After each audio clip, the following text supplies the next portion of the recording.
እንዳትገረም እንዳትደነቅ። ሌሎች እጅ ባፍ የሚያስጭኑ እጅግ አነጋጋሪ ከተማን የሚያናውጡ መፍዙዝን የሚረብሹ ተአምራቶች በሕይወት ይቀጥላሉ። በደንብ አርገ አሜን እንድትለኝ እፈልጋለሁ። አሜን ባል። ሌላ ተአምራል። ይገርማል። አሁን ያለህበት ሰክሰስ ገና የሰክሰስ መጀመሪያ ነው። አሁን ያለህበት ከፍታ ገና የከፍታ መጀመሪያ ነው። እኔ በእግዚአብሔር መንፈስ እናገራለሁ። ሌላ ከፍታ በኢየሱስም ይቀጥላል። ሌላ ተአምር በሕይወት ይቀጥላል። ሌላ ድል በሕይወት ይቀጥላል። ሌላ ክብር በሕይወት ይቀጥላል። አዲስ አበባ ሰማይ ላይ ባንተ ሕይወት ላይ ይሄን አውጃለሁ። አሁን ያለኸው ገና በተአምራቱ ገና በክብሩ ገና በአሰራሩ መጀመሪያ ላይ ነው። በጌታ በኢየሱስ ክርስቶስ በአንድ የሚቋረጥ አይደለም፣ በሁለት የሚቋረጥ አይደለም። እግዚአብሔር ምስክሬ ነው። ቆጥረ የማትጨርሳቸው የተአምራት ምስክርነቶች ወደ ቤት ይመጣሉ። ሰተት ብለው ወደ ቤት ይመጣሉ። ዛሬ ማካፈላችሁ ትንቢታዊ አዋጅ ነው። ትንቢታዊ አዋጅ ነው ዛሬ ማካፈላችሁ። እግዚአብሔር ምስክሬ ነው። አማቲካቺና ማቶለፎ በዚህማ እንዳትገረም፣ በዚህማ ተገርመ እንዳታበቃ፣ በዚህ ተደንቀ እንዳታበቃ፣ አሁን ባለህበት ሁኔታ ተገርመ እንዳታበቃ እግዚአብሔር ስማይ ልንገር፣ መንገድ በሌለበት መንገድ እያወጣ ያለቀውን ነገር እየቀጠለ የሞተውን ነገር እየቀሰቀሰ ብዙ ተአምራቶችን ወደ ሕይወት ያመጣል። ብዙ ተአምራቶችን ወደ ሕይወት ያመጣል።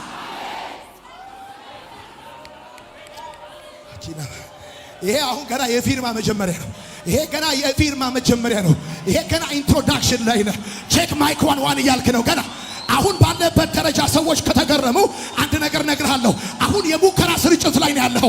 በጌታ በኢየሱስ ስም ዋናው በረከት እየመጣ ነው። ትልቁ በረከት እየመጣ ነው።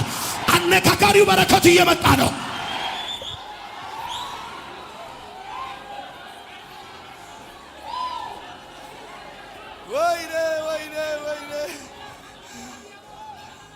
ጌታ ኢየሱስ በሰርግ ቤት ክብሩን ገለጠ። በቃና ዘገሊላ ጌታ ኢየሱስ ክርስቶስ ክብሩን ገለጠ። በየዘመናቱ የእግዚአብሔርን ክብር ለማየት የጸለዩ ሰዎች እንደነበሩ መጽሐፍ ቅዱሳችሁን ስታነቡ ታገኙታላችሁ።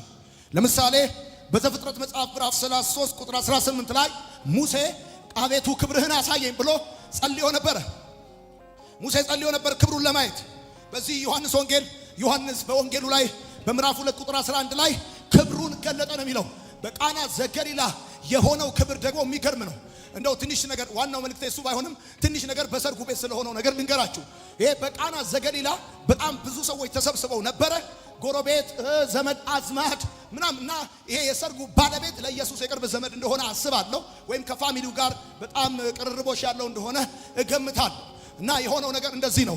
ሰውየው ዋጋ የከፈለበት መቼም ሰው ድግስ ሲደግስ መቼም ሰው ሰርግ ሲያዘጋጅ ገንዘብ አውጥቶ ወደ ላይ ወደ ታች ብሎ በጣም ብዙ ሰዎች ተሳትፈውበት ከ6 ወር በፊት ቢያንስ ከ6 ወር በፊት ወይም ከ6 ወር ያላነሰ ዝግጅት ይጠይቃል። እና በጣም የሚገርማችሁ ነገር ሰውየው ለሚጠራቸው እንግዶች ይመጥናል ብሎ ያለውን ወይን ጠጅ ቀምሶት ብሎ አሪፍ ነው ብሎ ቆንጆ ነው ብሎ ያዘጋጀው ወይን ጠጅ። ከዛም እንደዚህ ሆነ። በሰርጉ መካከል ገና ፕሮግራሙ እየተደረገ እንዳለ እናንተ ታውቃላችሁ፣ መሃል ላይ የወይን ጠጁ አለቀ። ከዛም የሆነው ነገር ምንድነው? ጌታ ኢየሱስ ክርስቶስ ጋኖቹን ውሃ ሙሏቸው ብሎ አለ። ቀርተውም ሰጧቸው ይላል። እና የሰርጉን ባለቤት በቀመሰው ጊዜ ሰው መጀመሪያ መልካሙን የወይን ጠጅ ያመጣል ከዛ መናኛውን አለ። ባጭር አማርኛ ምን ማለት ነው? ሰውየው ትላንትና የደከመበት የለፋበት ገንዘቡን ያወጣበት ደግሞም ያደነቀውን ነገር ጌታ በዛ ሰርግ ቤት ሲገለጥ ክብሩን ሲገልጥ የሆነው ነገር አንድ ጉዳይ ነው። ያለቀው የሱ ነው። ያለቀው የሱ ነው። ያለቀው የሱ ነው። የጌታ ገና አልተነካም። የጌታ ገና አልተነካም። ጌታ እዛ ቤት እድምተኛ መስሎ ቢገባም እሱ ግን እድምተኛ ብቻ አይደለም። ትክክለኛውን ቦታ ሲሰጡት ጌታ ኢየሱስ ክርስቶስ አንድ ነገር አደረገ። ውሃው ወደ ወይን ጠጅ ተቀየረ። ይገርማል። ውሃ ቴስትለስ ነው። ውሃ ከለርለስ ነው። ውሃ ደግሞ ሽታ የለውም። ይሄንን ቴስትለስ የሆነ ከለርለስ የሆነ ሽታ የሌለውን ጣዕም የሌለውን ምንም አይነት እንደዚህ አይነት ነገር የሌለውን ነገር ጌታ ቀየረውና የሰውየውን ፑዋስ ባለው። አሁን አንድ ነገር ነግራችኋለሁ። እግዚአብሔር ምስክሬ ነው። እስካሁን በመጣችሁበት ሁኔታ አልቆብኛል ያላችሁት ነገር ካለ በዚህ ማለዳ የምነግራችሁ ያለቀው የእናንተ ነው። ያምላካችሁ ይጀምራል። ማታ ካጃት ይላባ ያለቀው የእናንተ ነው፣ ያምላካችሁ ይጨምራል። የተዘጋው የእናንተ ነው፣ ያምላካችሁ ይከፈታል። የተበላሸው የእናንተ ነው፣ ያምላካችሁ በክብር ይቀጥላል። ማታካቺ ለባ ከዛ እንደዚህ ነው የሆነው። ጣዕም የሌለው ከለር የሌለው ሽታ የሌለው ነገር ሽታ ሰጠው፣ ጣዕም ሰጠው፣ ከለር ሰጠው። ስለዚህ ዛሬ ማለዳ በእናንተ ህይወት ላይ አንድ ትንቢት እናገራለሁ። በህይወታችሁ ጣዕም ያጣችሁበት ነገር በኢየሱስም ጣዕም መውጣት ይጀምራል። ከለር ያጣችሁበት ነገር አላምር ብሎ ያስቸገራችሁ ነገር በጌታ በኢየሱስም ማማር ይጀምራል፣ መዋብ ይጀምራል፣ መዓዛው መልካም መሆን ይጀምራል። ያንተ ነገር ያንቺ ነገር ዛሬ ማለዳ በእግዚአብሔር ስም ትንቢት እናገራለሁ። በጌታ በኢየሱስ ስም አካባቢውን መግዛት ይጀምራል። አካባቢውን መቆጣጠር ይጀምራል። እግዚአብሔር ምስክሬ ነው፣ ማማር ይጀምራል። ሃሌሉያ አሜን ነው ወይ? ይጀምራል። እንደነገርኳችሁ በዘፍጥረት መጽሐፍ ምዕራፍ 33 ላይ ምዕራፍ 33 ቁጥር 18 ላይ አንድ ክብሩን ለማየት የለመነ ሰው ቢኖር ሙሴ ነው። ሙሴ ድምጹን ሲሰማ ክብሩን አፈቀው። አንድ ሰው የእግዚአብሔርን ድምጽ ካልሰማ በስተቀር የእግዚአብሔር ድምጽ አይናፍቀው። ሰው ድምጹን የመስማት ኤክስፒሪየንስ ሲኖረው ነው ክብሩን ወደ ማየት ናፍቆት የሚመጣው። ስለዚህ ሙሴ አንድ ነገር አለ፣ ክብርህን ማየት እፈልጋለሁ፣ አቤቱ ክብርህን አሳየኝ ብሎ ተናገረ። የሚገርመው ነገር ደግሞ በዘኍልቍ መጽሐፍ ምዕራፍ 12 ቁጥር 8 ላይ ሙሴን ለናቁትና ለተቃወሙት ለአሮንና ለሙሴ እህት እግዚአብሔር ሲናገር መልኩን እንደሚያሳየው ተናገረ። ሙሴ በዘጸአት መጽሐፍ ምዕራፍ 33 ቁጥር 18 ላይ እግዚአብሔርን ክብርህን አሳየኝ ብሎ ለመነው፣ ጠየቀው። ዘኍልቍ መጽሐፍ ላይ አውጡ። የዘኍልቍ መጽሐፍ ምዕራፍ 12 ዘኍልቍ መጽሐፍ ምዕራፍ 12 እንደዚህ ይላል። ግዴላችሁ ትንሽ ከጠበቃችሁ በኋላ በደንብ መልእክቴ ታገኙኛላችሁ። ምዕራፍ 12 ቁጥር 8 እንደዚህ ይላል፣ እኔ ከእርሱ ጋር የምነጋገረው ፊት ለፊት ነው፣ በግልጽ እንጂ በልዩ ዘይቤ አይደለም። እርሱ የእግዚአብሔርን መልክ ያያል። ታዲያ እናንተ አገልጋይ ሙሴን ተቃወሙ ዘንድ ለምን አልፈራችሁም? ማለት እግዚአብሔር አምላክ ሉክ ሙሴ እግዚአብሔርን አንድ ነገር አለው፣ ክብርህን አሳየኛል። ክብርህን አሳየኛለውና እግዚአብሔር በአለቱ ንቃቃት ውስጥ ተደበቅ፣ እኔ ክብሬንስ ማየት አትችልም፣ ፊቴንስ ማየት አትችልም ግን ብሎ አለውና እግዚአብሔር አምላክ ጀርባውን አሳየው። ኤንዌስ መልእክቱ እዛ ጋር ዘጸአት መጽሐፍ ምዕራፍ 33 ቁጥር 18 ይሄ ነው የሚለው። የሚገርመው ነገር እግዚአብሔር አምላክ ሙሴን ሲጠይቀው ሙሴ እግዚአብሔርን ሲጠይቀው ትመለከታላችሁ። ዘኍልቍ መጽሐፍ ጋር ስትመጡ ደግሞ እግዚአብሔር አምላክ ሙሴን ለናቁትና ለተቃወሙት ለአሮንና ለእህቱ አንድ ነገር ይላቸዋል። ሙሴ ፊቴን ያያል፣ መልኬን ያያል። ይችን ሐሳብ ካልተረዳችሁኝ መቼም በኋላ ትረዱኝም። ሙሴ ዘጸአት መጽሐፍ ምዕራፍ 33 ቁጥር 18 ላይ መልክህን አሳየኝ ብሎታል። ኦኬ። እግዚአብሔር ራሱ ደግሞ ለናቁትና ለተቃወሙት ሰዎች ሲናገር እንደዚህ ይላል፣ ሙሴ መልኬን ያያል። ኦኬ። አሁን በደምብ ስሙ። ሙሴም ለምኗል፣ እግዚአብሔርም ተናግሯል። ግን የሚገርመው ነገር ሙሴ የእግዚአብሔርን ፊት ሳያይ ሞተ። የእግዚአብሔርን መልክ ሳያይ ሞተ። ልክ ጌታ ኢየሱስ ክርስቶስ ሰው ሲሆን በታቦር ተራራ ላይ ሙሴና ኤልያስ መጡ። ይገርማል።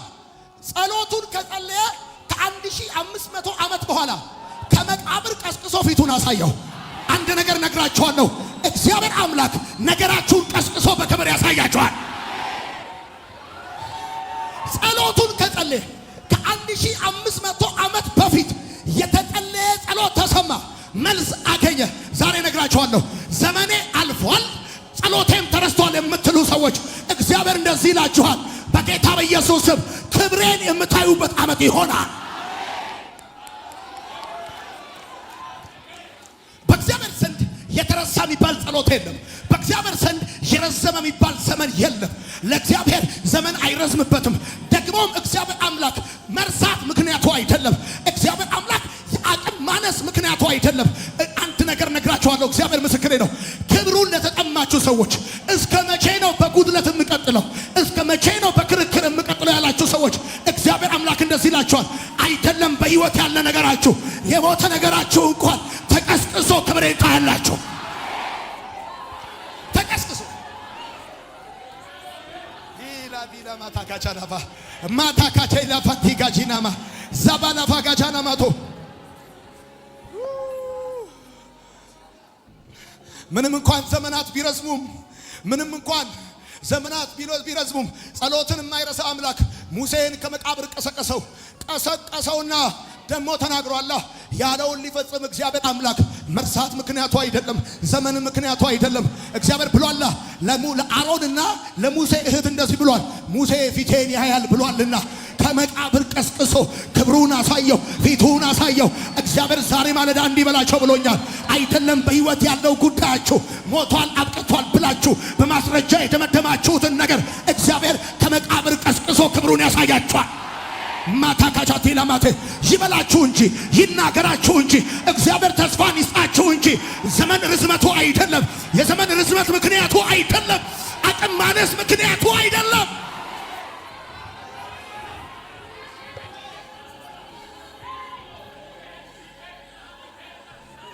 በጣም ብዙ ሰዎች አሉ ዘመኔ ረዘመ ጸሎት የተረሳ ብለው የሚሉ ዘመኔ ረዘመ ጸሎት የተረሳ ብለው የሚሉ በጣም ብዙ ሰዎች አሉ።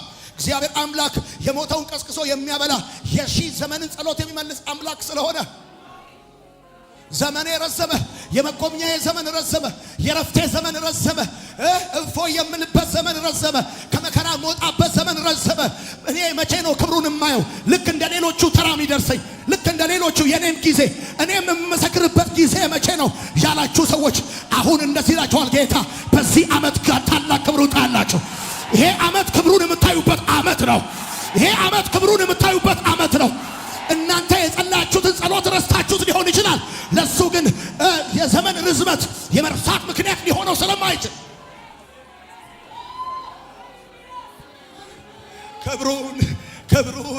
ክብሩን የምታዩበት ዘመኔ ረዘመ።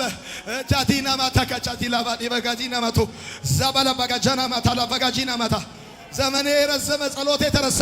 አልተረሳም ይልሻል ጌታ። አልረሳሁትም፣ ጸሎትሽን ልመናሽን አልረሳሁትም። በአማቲካ ጂና ማቶሎቦ ለናቁሽና ለተቃወሙሽ ለነዛ ሰዎች እንደነገርኳቸው ልክ እንደዛ አደርግልሻለሁ ይላል ጌታ። ይኸው እግዚአብሔር ምስክሬ ነው። በናቋችሁና በተቃወሟችሁ ሰዎች ፊት ለፊት እግዚአብሔር ታላቅ ክብሩን ያሳያችኋል። ጩሁና ረገጥ አርጋችሁ አሜን ባሉ። ለአሮንና ለእህቱ እንደተናገረው ሙሴ መልኬን ያያል፣ ሙሴ ክብሬን ያያል፣ ሙሴ አባትነቴን፣ ሙሴ አምላክነቴን፣ ሙሴ ኤልሻዳይነቴን ያያል ብሎ እንደተናገረ ከ1500 ዓመት በኋላ ሙሴን ከመቃብር ቀስቅሶ ክብሩን አሳየው፣ ግርማውን አሳየው፣ መልኩን አሳየው።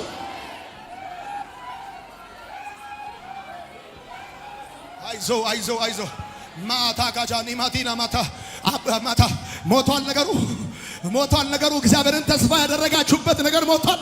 ያመናችሁበት ነገር ሞቷል። የተባለላችሁ ነገር ሳይፈጸም ነገራችሁ አብቅቶለታል፣ ተቆርጧል፣ ከስሩ ተቋርጧል፣ ረግፏል። ጉዳዩ አይደለም እግዚአብሔር፣ ጉዳዩ አይደለም ስጋ ካጥንት ቢለይ ጉዳዩ አይደለም። መቃብር ተከፍቶ ነገራችሁ ቢገባ እግዚአብሔር ጉዳዩ አይደለም። እግዚአብሔር ጸሎትን ይረሳ ዘንድ ሰው አይደለም። ደግሞ ነግርሃለሁ እንኳን የምታስታውሰውን አይደለም የማታስታውሰውን የድሮ ጸሎትህን እግዚአብሔር አምላክ እያመጣ በእጅ ይሰጣል። ጩና በደንብ አድርገህ አሜን በል።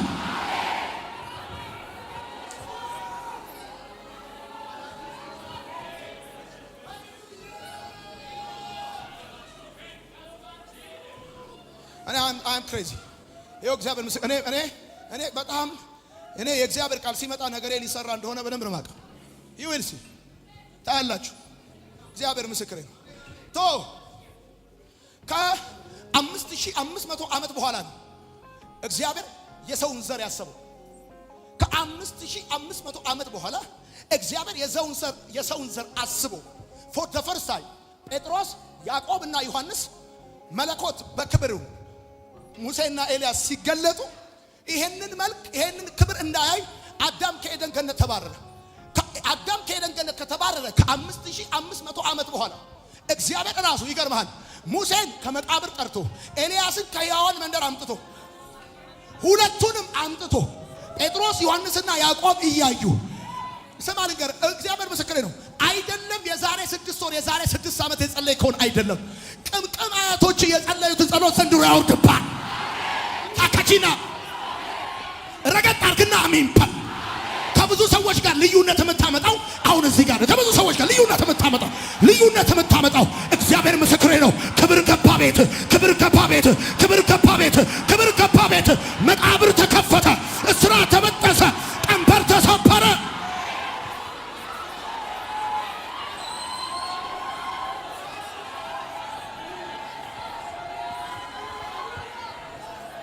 እንደውም ካንተ የተነሳ ምድር ትታሰባለች፣ ቤተሰቦች ይታሰባሉ፣ ዘር ማንዘሮች ይታሰባሉ። ካንተ የተነሳ ካንተ የጸሎት መልስ የተነሳ ካንቺ የጸሎት መልስ የተነሳ ኢትዮጵያ ትታሰባለች፣ አብያተ ክርስቲያናት ይታሰባሉ።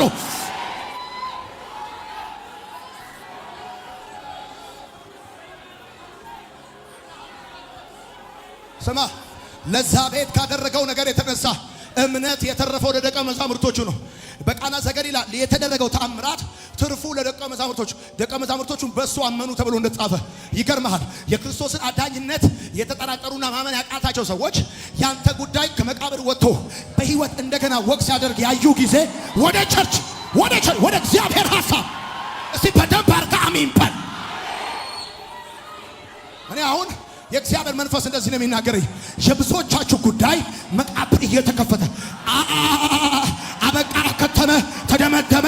ከዚህ በኋላ የኔ ጉዳይ ከዚህ በኋላ ክብሩን አላይበትም፣ አባትነቱን አላይበትም፣ ታላቅነቱን አላይበትም ብላችሁ የደመደማችሁትን ጉዳይ ይላችኋል እግዚአብሔር። መቃብር ከፍቼ ክብሬን አሳያችኋለሁ።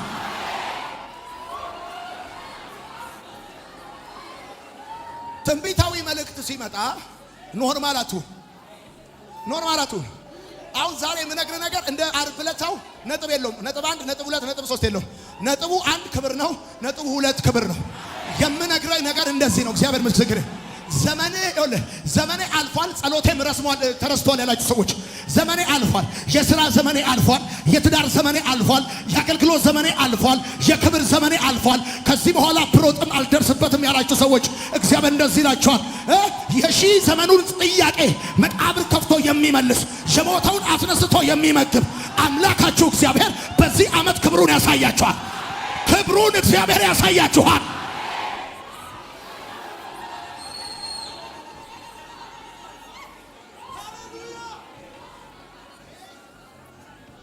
አሁን ያላችሁት የታምራት መጀመሪያ ላይ ገና ነው። የታምራት መጀመሪያ ላይ ነው።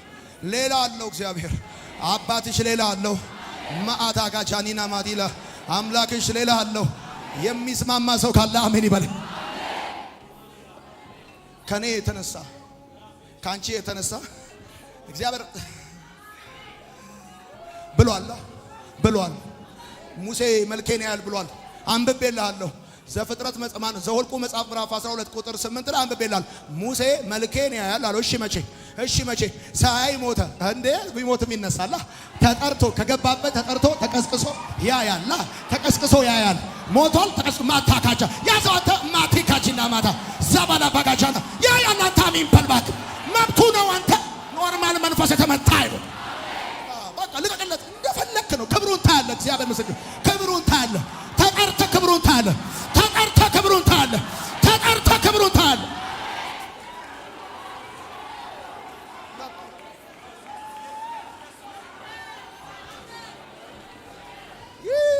አንተ ልጅ ነግሬሃለሁ። አሜን በል። እምን ነገር እንደዚህ ነው። ሙሴ ጸለየ፣ እንደዚህ ብሎ ጸለየ። አባ ድምፅህን ካሰማኝ ላይቀር ክብርህንም አሳየኝ።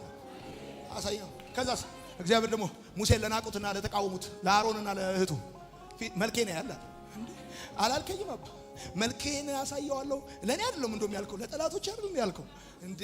መልኬን አሳየዋለሁ ብሏል እኮ ሙሴና አሮንና የሙሴ እህት ብሏቸዋል። ቀጥታ ነው ያላቸው። መልኬን አሳየዋለሁ ብሏቸዋል። ሙሴ ወየልህ መልኩን ሳይ ሙትታ ይሙታ። የዘመን ርዝመት ጸሎትን የማያስረዛበት አምላክ እግዚአብሔር መቼም ጸልየው፣ እንዴትም ጸልየው፣ የትም ጸልየው፣ በምንም አይነት ሁኔታ ውስጥ ሆነ ጸልየው፣ እግዚአብሔር ምስክር አስጠርቶ ያለህን ነገር ያሳያል። እንዲያውም እንደዚህ እነግርሃለሁ፣ እግዚአብሔር ምስክሬ ነው። ትተህ ይዘኸው የተቀመጥከውን ጉዳይ እግዚአብሔር ሰማይ ልንገርህ አስደውሎ ክብሩን ያሳያል። አስደውሎ ክብሩን ያሳያል። ደውለ ማየት ያቃተህን ነገር ተደውሎልህ ማየት ይጀምራል።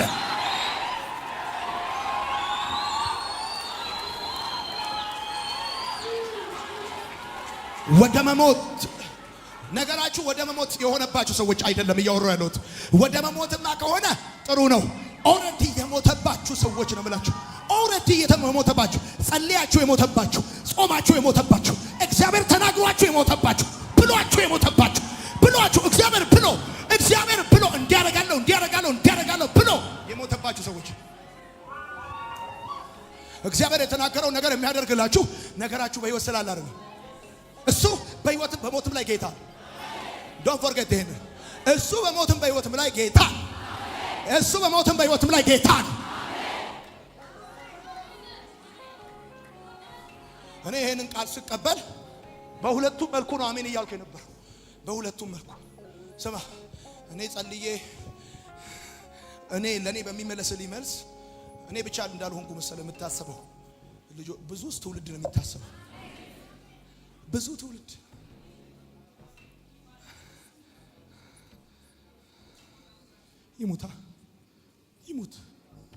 ይሙታ ዘመኔ አለፋላችሁ ይለፋ። አውት ኦፍ ባዮሎጂ ሆናችሁ አውት ኦፍ ኬሚስትሪ፣ አንትሮፖሎጂ፣ ሶሺዮሎጂ ጉዳዩ አይደለም። it is none of his business ጉዳዩ አይደለም። ይሙታ እግዚአብሔር የተናገረውን ያደርግ ዘንድ ከመቃብር ቀስቅሶ መልስ ይሰጣል። እኔ ክሬዚ አማኝ ነኝ። እግዚአብሔር ምስክሬ ነው። ከዚህ ፕሮግራም በኋላ አንድ ሌቭል በእግዚአብሔር ክብር ህይወቴ ከፍ እንደሚል አምናለሁ። አንድ ነገር ግን እግዚአብሔር ሊያደርግላችሁ ነው። ዘንድሮ በናቋችሁና በተቃወሟችሁ ሰዎች ፊት ለፊት እግዚአብሔር ያከብራችኋል።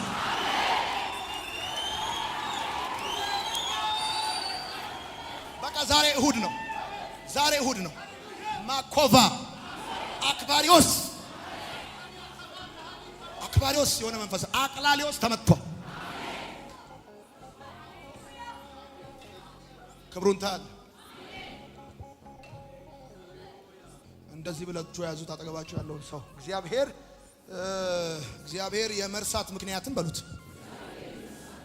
የአቅም እጥረትም የለበትም።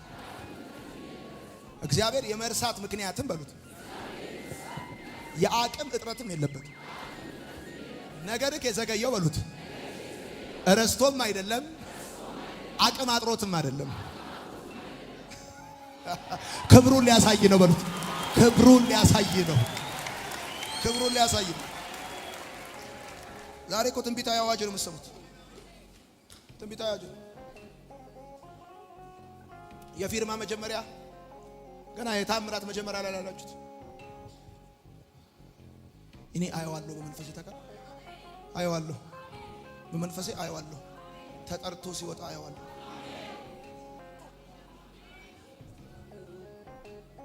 ቆይ ሙሴን ከመቃብር ጠራው። ኤልያስን ከሕያዋን መንደር ነው ያመጣው። ታውቃላችሁ አንደኛ ነገሥት መጽሐፍ ምዕራፍ 19 ቁጥር 3 ላይ ኤልያስ ኤልዛቤልን ፈርቶ መሞትን ተመኝቶ ነበር። እግዚአብሔር ግን ጸሎቱን አስተካክሎለት የተመኘውን ሞት አይደለም ያሳየው። በህይወት ነው በሰረገላ የነጠቀው። በህይወት አሚን አትሉ?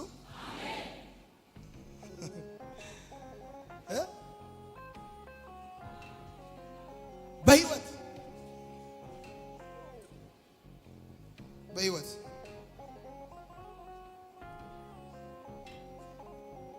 አንድ ነገር ነግራችኋለሁ ዛሬ በእግዚአብሔር መንፈስ ሁለት ነገር ያደርግላችኋል። ከለመናችሁትም በላይ ከምኞታችሁም በላይ እኔ እናንተ ብሆን ወንበሩን ሰብሬ ከፍላለሁ። ስንት ነው? እግዚአብሔር እንደዚህ ያደርግላችኋል። ከለመናችሁትም በላይ ከምኞታችሁም በላይ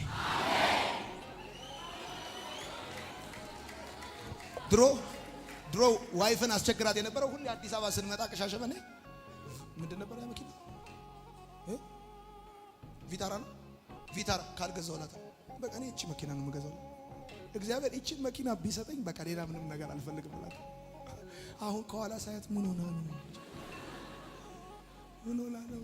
እግዚአብሔር አምላክ ከምኞታችሁም ከጸሎታችሁም በላይ እኔስ የለመንኩት እንዲህ ነበር። እንደውም እግዚአብሔር ስማ፣ እግዚአብሔር ጸሎትን አስተካክሎ ነው የሚሰጠው።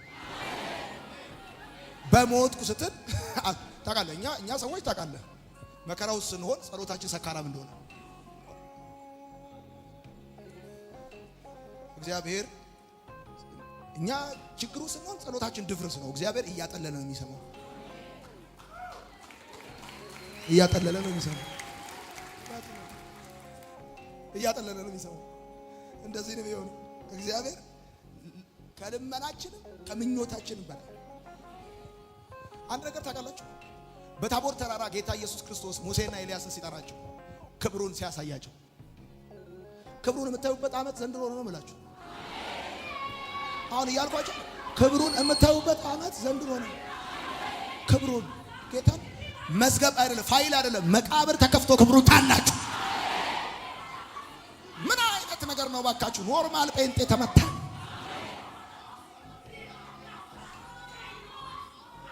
ቆይ እኔ ልተንብይ ስለማልላችሁ ነው እንጂ ይሄው ዘንድሮ ነገርኳችሁ። በቃ ልተንብይ፣ በቃ በኢየሱስ ስም ክብሩን ታላችሁ።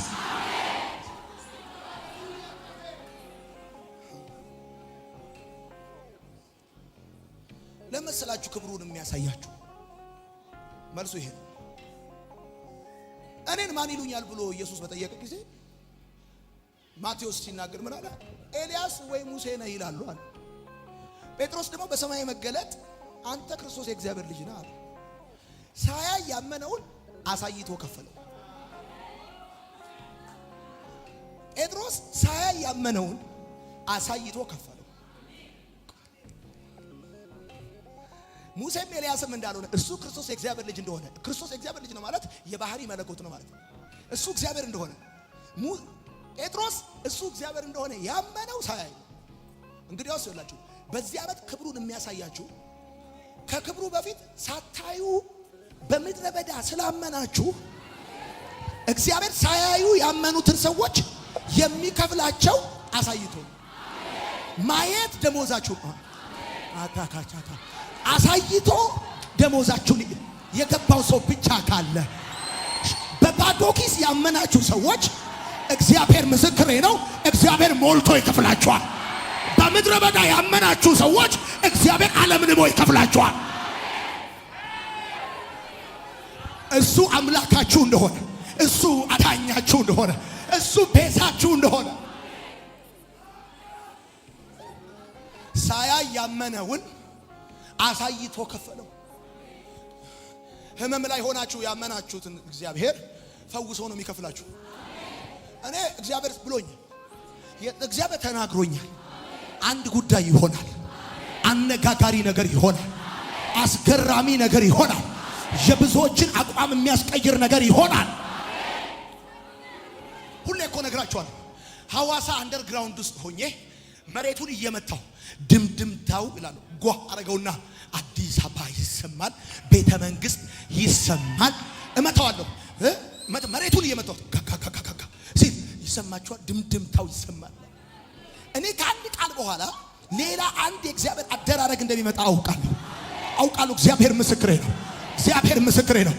2015 ከዘመናችሁ ሁሉ መካከል በልዩ ሁኔታ የማይረሳ ክብር የምታዩበት ዓመት ይሆናል። የማይረሳ ክብር የምታዩበት ዓመት ይሆናል።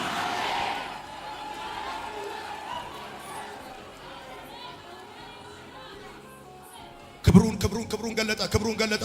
በቃና ዘገሊላ ሰርግ ቤት ክብሩን ገለጠ። በእናንተ ቤት ክብሩን የሚገልጥበት፣ በአንቺ ህይወት ክብሩን የሚገልጥበት፣ በትዳርሽ ክብሩን የሚገልጥበት፣ በአገልግሎትሽ ክብሩን የሚገልጥበት፣ ያለቀው የሚቀጥልበት፣ የተበላሸው የሚስተካከልበት፣ ከውርደት የምትወጪበት፣ ከአፍረት የምትወጪበት አታካቲና ማተለፈ የእግዚአብሔር ዲቫይን ካፓሲቲ በህይወትሽ ላይ የሚገለጥበት። አንድ ሰው አሁን እዚህ አሜን እያለ ቤቱ ነገሩ እየተቀየረ ነው። ቤቱ ነገሩ እየተቀየረ ነው። ቤቱ ነገሩ እየተቀየረ ነው። የልጅሽ ነገር ተለቀቀ። የትዳርሽ ነገር ተለቀቀ። የሥራ ነገር ተለቀቀ።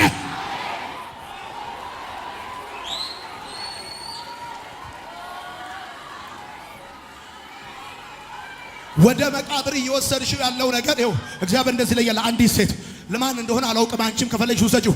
ልትቀብሪው እየወሰድሽው ያለውን ነገር ቀስቅሶ አምላክሽ በኃይል በክብር በእጅሽ አሳልፎ ይሰጥሻል።